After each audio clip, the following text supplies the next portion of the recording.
দেখুন বন্ধুরা, আমরা এই যে ভাতটা রান্না করার জন্য দেখুন এই যে ডেকচিটা বসিয়ে দিলাম। এটা হচ্ছে আপনার 40 কিলো ডেকচি। তো আমরা রান্না করব 26 কিলো চাল। তো এই যে ডেকচিটা দিয়ে দিলাম, এখন উনুনটা ধরিয়ে নেব। তারপরে দেখুন আমরা কি করে ভাতটা রান্না করছি।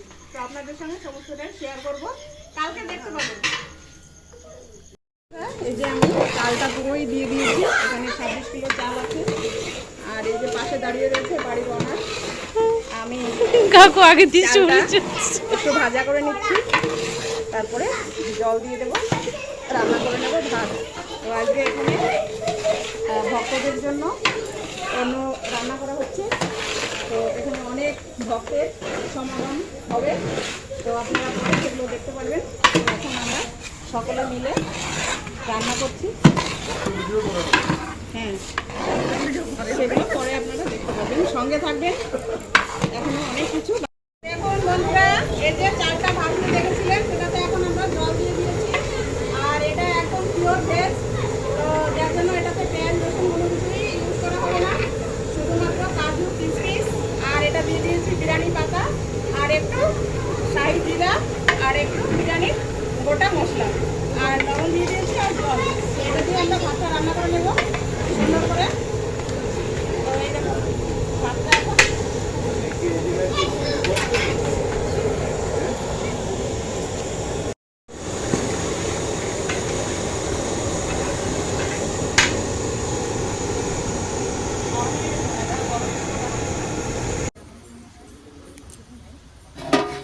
ডাল করেছি। দেখুন বন্ধুরা, এই যে নাম কীর্তন দলের সবাই এখন এখানে এসে গেছে। আর তার অনেক আগেই আমাদের রান্না বান্না সমস্ত দেখুন এখানে সব কমপ্লিট রয়েছে। তো এখন এই যে এখানে এসে কীর্তন করছে সবাই। আর মন্দিরে পুজো হচ্ছে, কৃষ্ণ মন্দিরে ঠাকুর মশাই আসছে এখানে পুজো করতে। আর সকল মায়েরা দাদারা সকলে মিলে এখানে কীর্তন করছে, বাহু তুলে নেচে নেচে কীর্তন করছে। দেখুন সকলে, অনেক লোকের সমাগম হয়েছে এখানে। এখন নাম হবে অনেকটা সময়, তারপরে এখানে অন্ন সেবার আয়োজন করা রয়েছে, সকলে অন্ন প্রসাদ গ্রহণ করবে।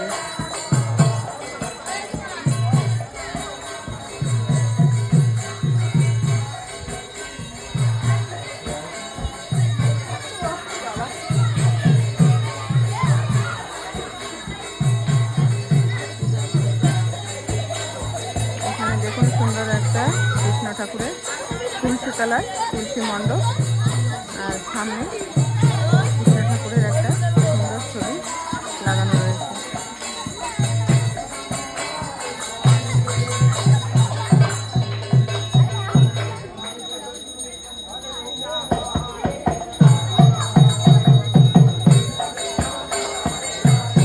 আবার একটা কীর্তন শুরু হয়েছে, আলাদা আলাদা সুরে আলাদা আলাদা তালে বেশ নেচে নেচে সকলে দেখুন কীর্তন করছে। এখান থেকে আমাদের বাড়িটা অনেকটা দূরে, তো এখানে আজকে এই অন্নভোগ রান্না করার জন্য আমাকে ডেকেছিল। তো এই জন্য এসে এখানে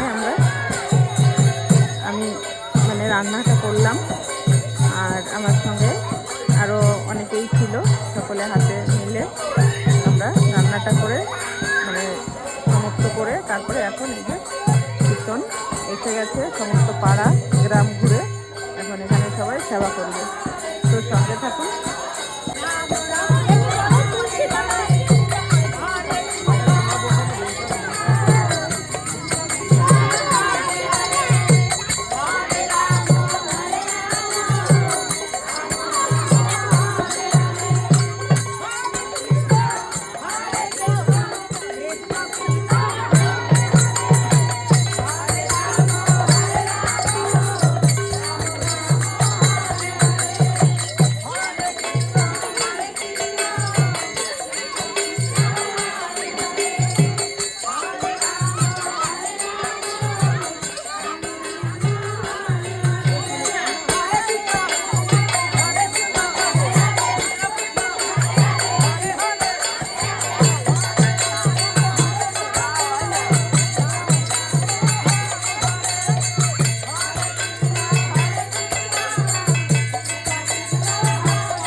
আমার সকল বন্ধুরা, শুভ দুপুর। সকলকে জানাই অনেক অনেক ভালোবাসা, বড়দের আমার প্রণাম। কাছে দূরে যে যেখান থেকেই আমার ভিডিওগুলো দেখছেন সকলকে অসংখ্য ধন্যবাদ। সকলে পাশে থাকবেন, এইভাবে সকলের ভিডিওগুলোকে দেখে সকলকে এগিয়ে নিয়ে চলবেন। তো বন্ধুরা, চলে আসছি রোজকের মতো আজও দুপুরে রান্নাঘরে। তো রান্না বসিয়ে দিয়েছি, আর আজকে হচ্ছে শুক্রবার।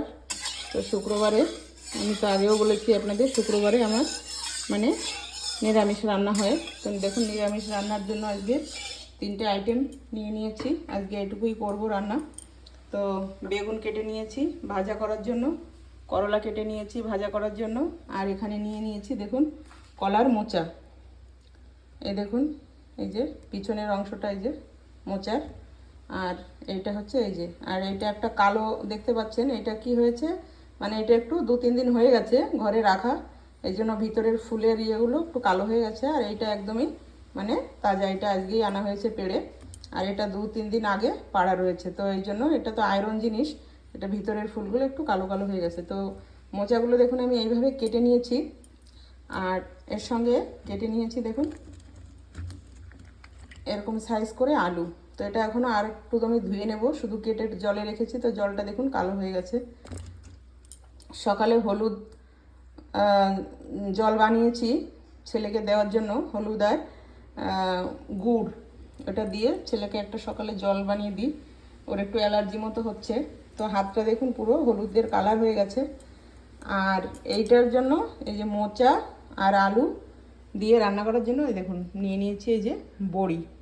তো এই বড়িটা আমার ঘরেই বানানো, এটা মানে গত বছরের বড়ি, পুরো এক কোটো পুরো ভরে বানানো হয়েছিল। দেখুন কোটোটা কত বড়, তো এতটা খালি হয়েছে আর এতটা এখনও আছে। তো আজকে আমি বড়ি, মোচা আর আলু দিয়ে একটা সুন্দর স্বাদের আলাদা রকম তরকারি করব। আর করলা ভাজা, বেগুন ভাজা, ভাতটাও দেখুন অলরেডি হয়ে গেছে।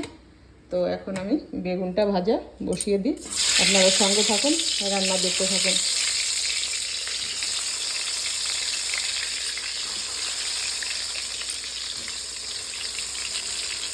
তো বন্ধুরা দেখুন, এই যে বড়িটা যে বানানো হয়েছে, ঘরে বানানো বড়ি, কিন্তু দারুণ একটা স্বাদ। এটা মাছের ঝোলে বা নিরামিষ তরকারিতে, বা এই যে আমি যে ধরনের তরকারি আজকে রান্না করতে যাচ্ছি, আলু বড়ির তরকারি, নিরামিষের মধ্যে এটা সবথেকে বেশি মানে ব্যবহার করা হয়। এবং মাছের ঝোলের মধ্যেও শাক মাছ দিয়ে আলু দিয়ে এরকম তরকারি রান্না করলেও ভীষণ ভালো লাগে। তো বড়িগুলো দেখুন 1 বছরেরও বেশি হয়ে গেছে, তো দেখুন কেমন খড়খড়ে রয়েছে। তো এটা ডাল, কালাই ডাল আর চাল কুমড়ো, যে সাদা চাল কুমড়ো মানে টা আছে, ওইটা দিয়ে এই বড়িটা বানানো, আর সঙ্গে কিছু কালো জিরে দেওয়া আছে। তো খুবই সুন্দরভাবে এটা বানিয়ে, মানে অনেকটা রোদ দিতে হবে, রোদ দিয়ে দিয়ে দিয়ে দিয়ে পুরো একদমই যখন পুরো মানে এরকম হবে কি চাপ দিলে যেন ভেঙে যাবে এরকম। এই দেখুন চাপ দিলে অনেকটা শক্ত যেহেতু, তবু এই যে গুঁড়ো হয়ে যাচ্ছে এরকম, মানে এত মুচমুচো করে এটাকে বানাতে হবে, রাখতে হবে। তো এভাবে রেখে দিলে আপনি বছরের পর বছর খাবেন, ঘরে রেখে কোনোই অসুবিধা হবে না। তো এইভাবে করে বানিয়ে রাখা হয়, আমাদের গ্রামের দিকে তো এগুলো হয়, আর খুব ভালো জিনিস খেতে। তো এইভাবে আমরা এটা বানিয়ে রেখেছি। তো দেখুন বন্ধুরা, এখানে আমি এই যে নিয়ে নিয়েছি বেসন আর নিয়ে নিয়েছি কর্নফ্লাওয়ার। তো বেসন আর কর্নফ্লাওয়ারটাকে দুটোকে একসঙ্গে একটু ভালো করে প্রথমে এভাবে মিক্স করে নেব।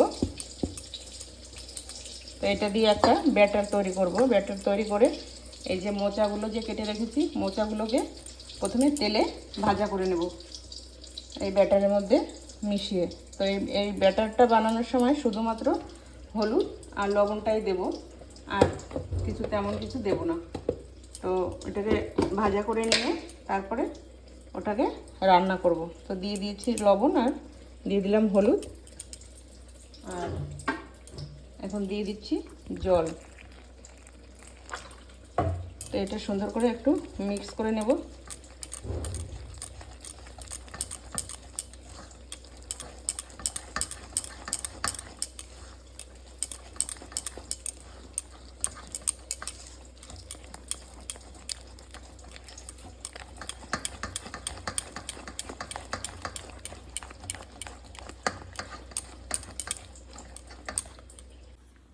তো দেখুন বেগুনগুলো খুব সুন্দর লাল লাল করে ভেজে তুলে নিলাম। এখন এর মধ্যে আবার তেল দিয়ে আমি এই যে মোচাগুলোকে এখন কড়াইতে ভেজে নেব, এরকম বেগুনের মতোই গোল গোল পিস করে।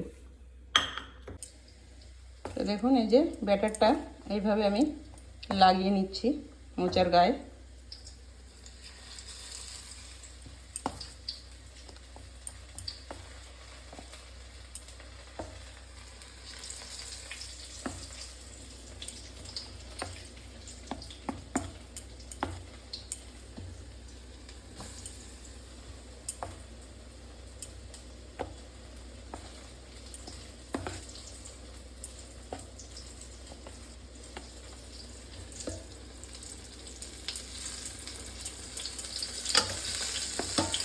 তো এইভাবে করে সকল মোচাগুলো ভাজা করে নেব।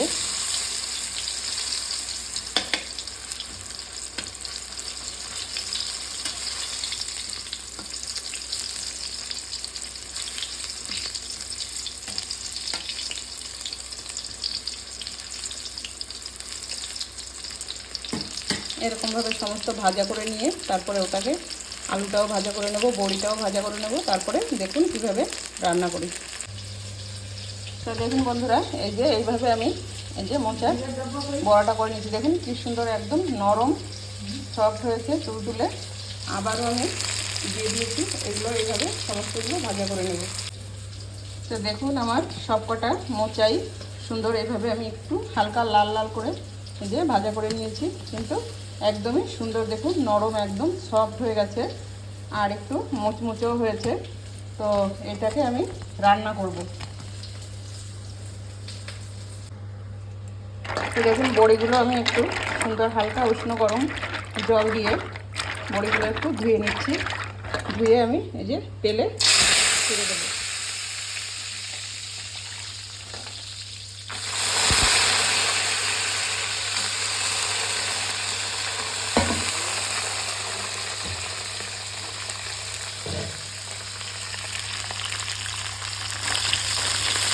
বড়িগুলো সুন্দর তেলে একটু হালকা লাল লাল করে ভেজে নেব। একটু লাল লাল করে ভাজলে বড়ির যে একটা সুন্দর সেন্ট, সেটা রান্নার খাওয়ার খুবই ভালো লাগে আর স্বাদটাও হয় তেমনি। তো দেখুন বড়িগুলো বেশ একটু লাল লাল হয়ে গেছে, এখন আমি এগুলো তুলে নেব। এই তেলের মধ্যে আবার আমি দিয়ে দিচ্ছি কিছু কালো জিরে। কালো জিরে দিয়ে এবার আমি কড়াইতে করলাটা ভাজা করে নেব। তারপরে ততক্ষণে আমি তরকারির জন্য মশলাগুলো করে নেব।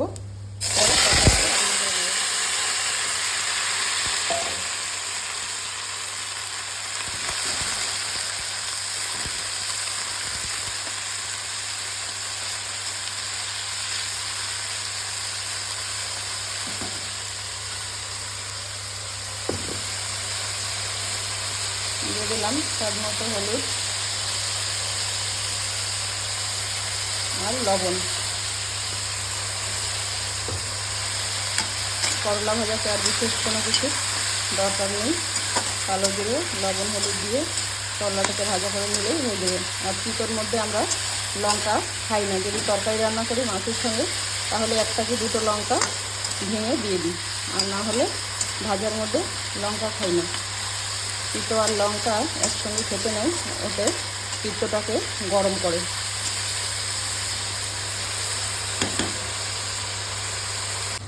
তো দেখুন করলা ভাজাটা বসিয়ে দিয়েছি, করলা ভাজাটাও হয়েই গেছে। আর ততক্ষণে আমি তরকারি রান্না করার জন্য মোচা বড়ি আর আলুর তরকারি রান্না করার জন্য মোচাটাকে তো ভেজেই নিয়েছি আর বড়িয়াও ভেজে নিয়েছি।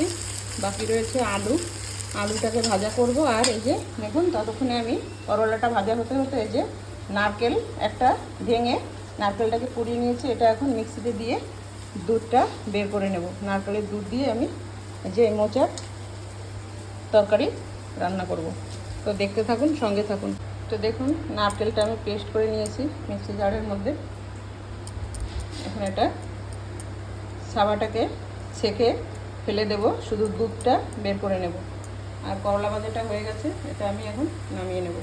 তো দেখুন দুধটা বের করে নিয়েছি আমি, এই যে ছাঁকনিটা দিয়ে ছেঁকে, যে আটা চালা ছাঁকনি এটা দিয়ে আমি দুধটা বের করে নিয়েছি। আর এই দেখুন ছাবাটা, এটা আমি ফেলে দেবো। তো দেখুন করলা ভাজাটা নামিয়ে নিয়েছি। এবার তেল দিয়ে দিয়েছি তরকারি রান্না করার জন্য, দিয়ে দিলাম জিরে আর তেজপাতা।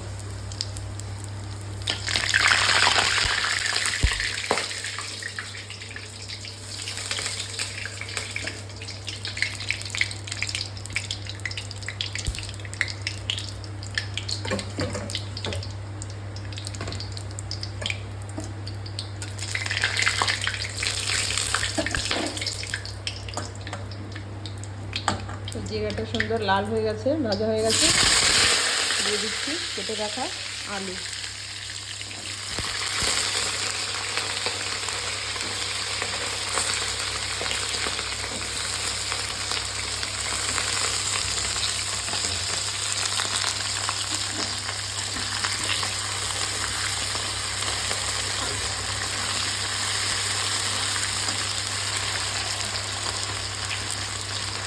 আলুগুলো সুন্দর করে লাল লাল করে ভেজে নেব,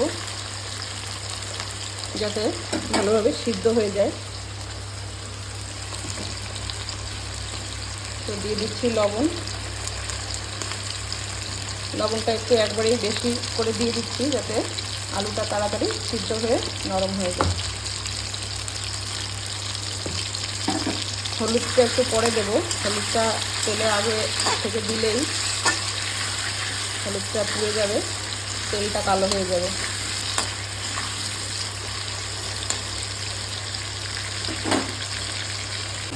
তো দেখুন আলুটাও খুব সুন্দর একদমই লাল লাল করে ভাজা হয়ে গেছে। তো এখন এর মধ্যে একটু বেটে রাখা আদা। আজকে যেহেতু নিরামিষ রান্না, পেঁয়াজ রসুন তো কিছুই যাবে না এর মধ্যে, আর তেমনও বেশি কোনো মশলাও আমি ব্যবহার করব না।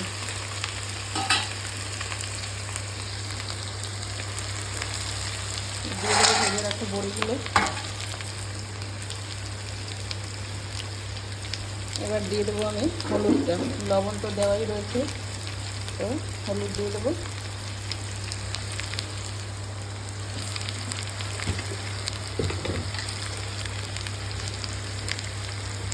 আর দিয়ে দেবো স্বাদ মতো লঙ্কা।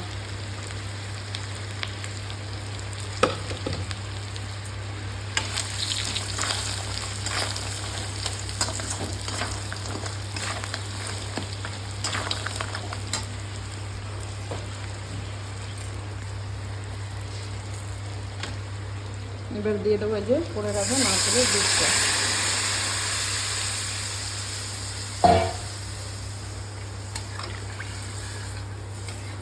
তো দেখুন দেখতে অপূর্ব সুন্দর লাগছে, আর খেতেও এটা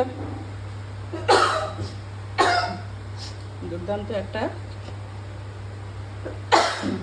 লঙ্কার ঝাঁজটা লেগে গেল, দুর্দান্ত একটা স্বাদের রেসিপি। তো দেখুন সুন্দরভাবে আলু আর বড়িগুলো ফুটছে। মোচাটা আমি এখনও দিইনি, মোচাটা বেশ আলু আর বড়িটা ভালোভাবে সিদ্ধ হয়ে গেলে তারপরে আমি ভাজা মোচাগুলো এর মধ্যে দিয়ে দেবো। তো আর একটু ঢেকে রাখবো। ততক্ষণে আমি যে আমার বাসন দেখুন এতটা বাসন রয়েছে ধোয়া, তো তত সময় আমি বাসনগুলো একটু জায়গায় রেখে দিই। তো তরকারিটা অর্ধেক রান্না হয়ে গেছে, এখন আমি এই যে একটা একটা করে মোচাগুলো আমি এর মধ্যে ছেড়ে দেবো।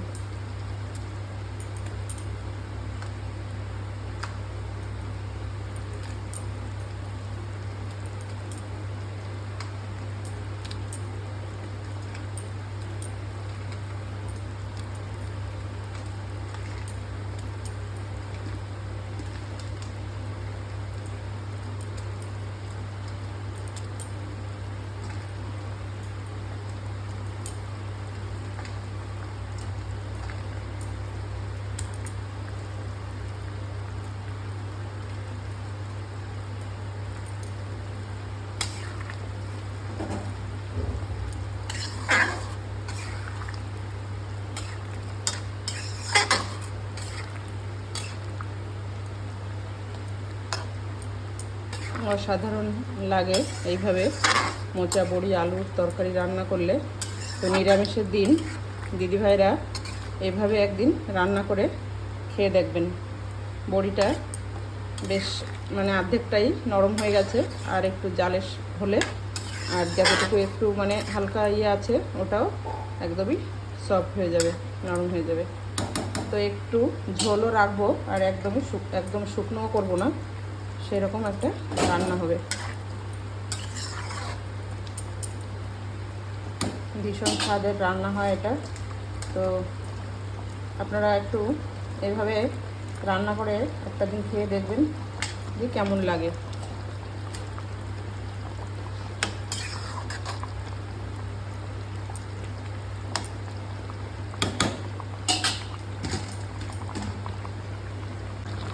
তো দেখুন রান্নাটা হয়েই গেছে। তো এইটুকু ঝোল আমি মানে নামিয়ে দেব। তো এখন আমি নামানোর আগে স্বাদের জন্য দিয়ে দেবো হালকা করে একটু চিনি, আর দিয়ে দিচ্ছি আমার করে রাখা মশলা, গুঁড়ো মশলাটা দিয়ে দেবো। জিরে, ধনে, গোলমরিচ, শুকনো লঙ্কা, তেজপাতা, আর দিয়ে দেবো গরম মশলা।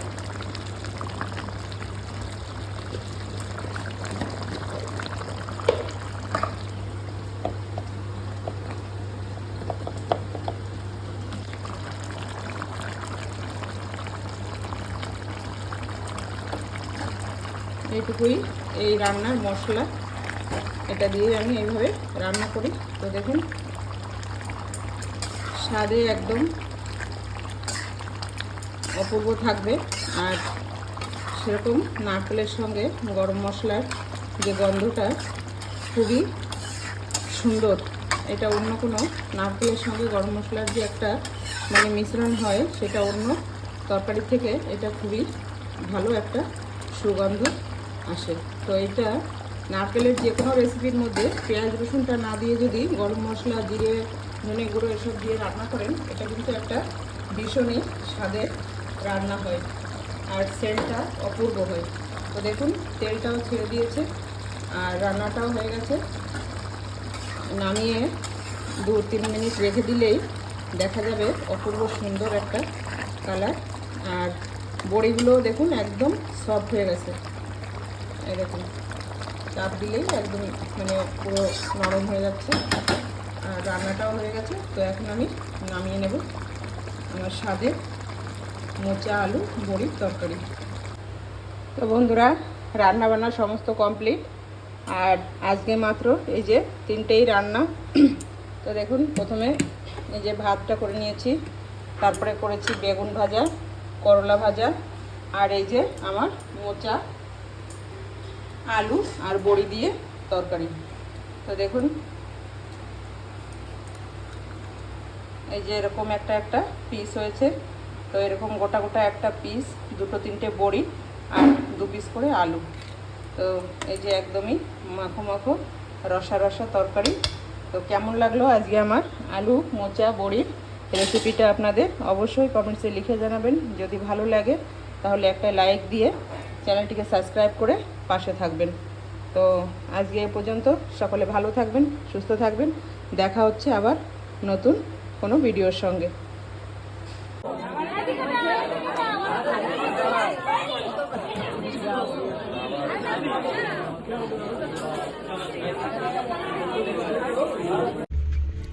তো আমার সকল বন্ধুরা এই যে এখন এসে এই যে বাড়িতে পৌঁছালাম। দেখুন লাইট জ্বালা। তো এই যে এখন সে রান্না করতে গিয়েছিলাম বিকেলে, আর সকল রান্না বান্না করে সকলকে সেবা দাবা করিয়ে এই যে এখন রাত বাজে কটা বাজে 12:10। তো এখন এসে এই যে আমার নিজের গৃহে পৌঁছালাম। তো দেখুন আজকে খুব ভালো হয়েছে, সবাই খেয়ে দিয়ে খুব নাম করেছে, আর আমাদেরও খুব ভালো লেগেছে। লাস্টে তো রান্না বান্না সব শেষ হয়ে গিয়েছিল, আবার রান্না করেছি, তারপরে আবার বাড়ির লোকজন 20-25 জন মতো ছিল, তাদের খাইয়ে তারপরে আমরাও খেয়ে এই যে এখন বাড়িতে পৌঁছালাম। এসে ছেলে বৌমা গিয়েছিল, ওরা আমাকে নিয়ে আসলো। আমি আর আমার বিয়ান দুজনে মিলে রান্না বান্না করলাম, খুব আনন্দ হয়েছে। আর ভিডিওগুলো আপনারা দেখবেন, যদি ভালো লাগে অবশ্যই কমেন্টসে লিখে জানাবেন। টাটা বন্ধুরা, সকলে ভালো থাকবেন।